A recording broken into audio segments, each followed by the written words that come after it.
लग्नाच्या आधी नॉनव्हेजला हात ना लावणारी मुलगी लग्नानंतर नवऱ्याला आवडतं नॉनव्हेज म्हणून सगळं काही बनवते. तर माझ्यासोबत पण तसंच काही झालं. खाणारा माणूस तर एकच आहे. आता तुम्ही म्हणसाल की एवढं चिकन लागतं का? तर नाही. अर्धं चिकन मी तसंच मॅरिनेट करून फ्रीजमध्ये ठेवले, कारण दुसऱ्या दिवशी बिर्याणी करायची होती. आणि थोडं चिकन इथं मी चिकन ग्रेव्ही करण्यासाठी घेतले. कढईमध्ये तेजपत्ता आणि कांदा टोमॅटो छान फ्राय करून घेतलं. त्यानंतर हे वाटण केलं होतं मी.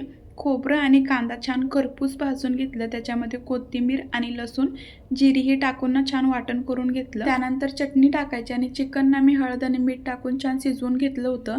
त्याच्यातलं जे पाणी असतं ना तेच मसाल्यामध्ये टाकायचं थोडंसं आणि मसाला छान भाजून घ्यायचं. मसाला भाजल्यानंतर चिकनचे जे पीस असतात ना ते टाकायचं आणि पाणी हवं असेल तर तुम्ही पाणी जे मिठातलं पाणी असतं ना ते टाकून छान 2 मिनिटं वाफवून घ्यायचं. तर ह्याची रेसिपी ना मला आधीच्या व्हिडिओमध्ये भरपूर लोकांनी विचारली होती, सो मग म्हणलं की चला रेसिपी शेअर करते. आणि आज मी तुमच्यासोबत रेसिपी शेअर केली आणि तुम्हाला ह्या चिकन ग्रेव्हीची रेसिपी जराही आवडली असेल तर नक्की ट्राय करून बघा. खरंच खूप छान होते. तर असं माझे आहो म्हणतात. त्यानंतर मस्त अशी चिकन ग्रेव्ही करून घेतली. छान असं ताट रेडी करून घेतलं आणि ह्यांना जेवायला वाढलं. तर ह्यांनी वाटच बघत होते की कधी आणते. तर मी तर नॉनव्हेज खात नाही, सो मग ह्यांनी माझ्यासाठी काही ना काही घेऊनच येतात. पण आज मला जास्त भूक नव्हती, पण तरी आईस्क्रीम आणली. चला बाय.